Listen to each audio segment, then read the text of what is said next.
entrepreneur. We have a little bit of on the change on the order.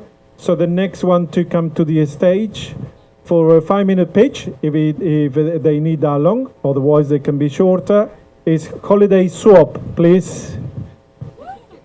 Big round of applause, come on! Thanks very much, buddy. Hey there, guys. My name's James Asquith. I am the founder and CEO of Holidayswap. We are a home sharing platform. That's true home sharing, not what Airbnb claim to be. They offer a product without the name above the door, essentially. We work on $1 a better night. It's a swapping fee for people matching up around the world. The press called us the travel Tinder. That was Business Insider. You can see why that happens. People's profiles is their houses instead of a dating profile, for example.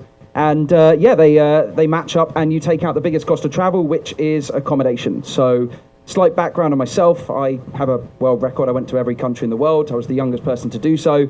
And I was always asked in the press by people, hey, how can we travel more? Everyone wants to travel more. And accommodation takes up a huge cost of that. So we wanted to create a platform that is now in 185 countries. We actually just recently closed off our latest fundraising round. So we're actually opening a new one next week. I realized that the hard way. I was ex-investment banker, and you're always fundraising. That's for any of you guys out there, it never ever stops. So yeah, we are opening up a new one next week. But essentially, from our point of view, we are scaling across the world right now. It's been a pretty interesting journey over the last 2.5 to 3 years. I think there's two kind of issues, and one comes from the side of companies and startups themselves. I think that essentially a lot of them aren't scalable enough to a global level, and they work on a micro level. You look at Uber, for example, in a sharing economy platform, which it's not. It's easily, there's no barriers to entry, right? It takes one person with a car tomorrow, makes money, doesn't make profit, but makes revenue, and they're easily, there's low barriers to competition in it. The second comes largely, no offense to some people here, from the VC side. So because we've just closed the fundraising round, I can say this, but it's just my honest thoughts, right? We are now in a stage where we are attracting VC investment. That's where we're at. But unfortunately, a product that you want to grow to a large scale, the very first question you get, which was just had a minute ago, what's your revenue? Straight off, what's your revenue? Revenue doesn't translate to profit. We know that. The reason I don't like that question is because you can't build a true global marketplace, which is what Holidayswap is, by focusing on revenue to start with. So I'll give you an example. We launched our platform 3 years ago. We had 2 houses on there. One of them was mine. And I asked my mum and dad, I said, hey, can you put your house in there? And they said, well, how many places have you got? And I said, 2. And they said, well, what's the point of us putting our house in there? Which is completely, firstly, thanks for the support to my parents, or lack of it. But the second, it's a legitimate point, and it's a completely fair point, right? Because you do not build a scalable platform in 185 countries by saying on day 1 or year 1 or even year 2, we're charging you revenue. Because if you go and say, you want to go to Madrid, and we have nothing in Madrid, you're like, this platform's crap, forgive my language, delete it, never use it again. And you might want to go to Bali, and we have nowhere there. So feasibly, you cannot build a global marketplace that is in a specific area. That's how Airbnb grew by starting in California. That's how Uber grew by starting in San Francisco. And they were able to scale. You have 1 car, day 2 you have 2 cars. So we are a true marketplace that scales. We have a very small kind of refined team. It's 27 people around the world. To answer probably the first question I'll get, yes, we are now making revenue. We can justify that we are charging subscriptions. This is a subscription model, but home swapping, home sharing is nothing new. It's been around since the 1960s. It's never taken off because no one wanted to sit there for 2 years and not make money and just burn cash to grow very, very quickly, which is now what we're doing. So we're growing by 4,000 new users per day right now. It's an exciting time. I can say this here, but don't repeat it on camera. We just won the best home sharing platform of 2020 ahead of Airbnb. So it's looking like an exciting ride for us this year. And at this point, we are not looking for money until next week. So questions? Any questions for Holidayswap, please? This pitch came very last minute, so thanks to Adam for that. Anybody? You said it's a subscription model, but I do not understand how a subscription works. Can you explain further? Sure. So we have pay to play. It's $1 a better night, which is what we were using to grow the platform, but giving out free swaps for 2 years, essentially. So users can swap or they can host. Swaps is great. Our market is a frugal platform. It's for people trying to save money. So it's college students, millennials, or the other end of the scale, timeshare owners, for example, people with more time, because if you're going to directly swap on dates, it's pretty difficult for that to match up unless you have spare time. So we were giving them out free. It was $1 a bed a night. So if you swap a 2-bedroom place for a week, that's $14. If you swap a 2-bed on the other side, that's $14. That's $28 of revenue. To put that into perspective, for the guys that like the revenue and numbers model, our profit's $27.20 from that, because we just don't really have an input cost. Like an Uber, we don't have drivers, fuel, card appreciation. The input cost was the sunk into the technology to start with, and the cash burn to grow users, which was all put up to start with, mostly by myself because I didn't want to go to VCs. And so yeah, it's you've got the pay, and a lot of users will still want to use that.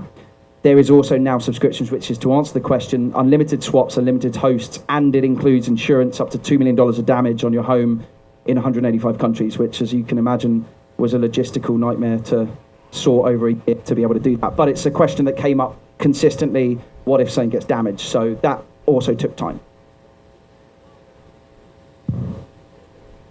What about your user retention, and what is the frequency of swaps? So basically, you're getting a lot of customers, which is great, but what about their repetition and usage?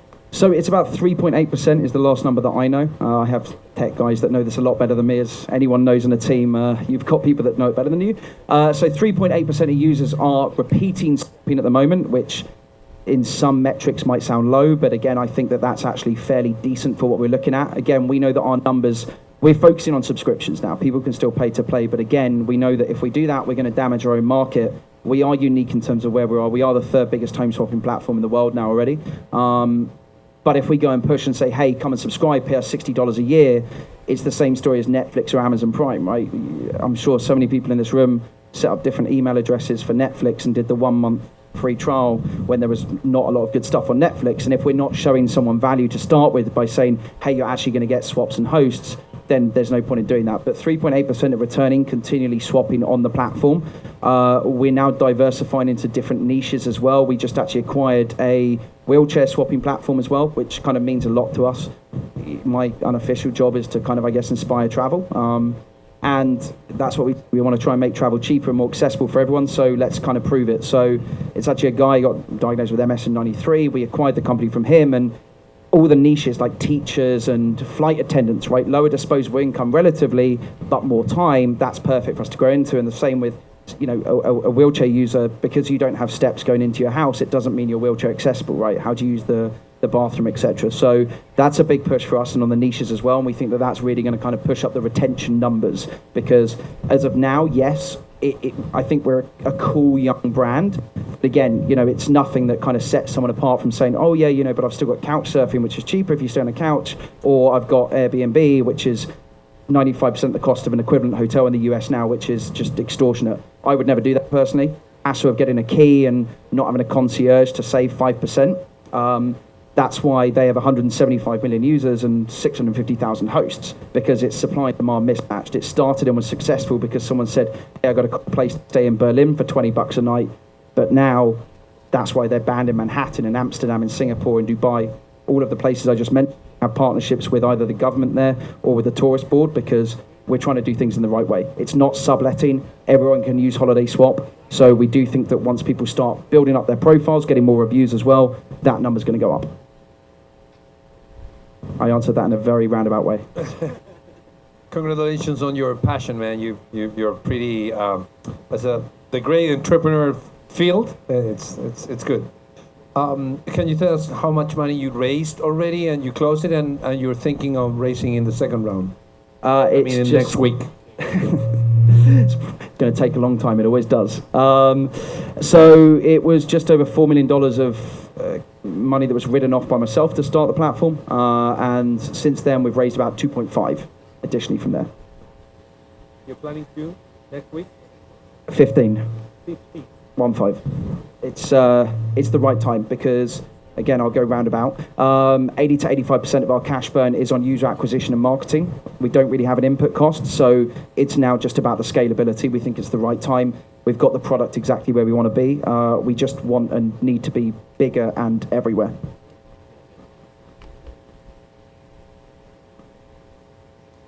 Great. Thank you very much to Holidayswap. Thank you. Everybody, oh, Go ahead. fall off the Thank stage. you. John. No, thank you. Yeah.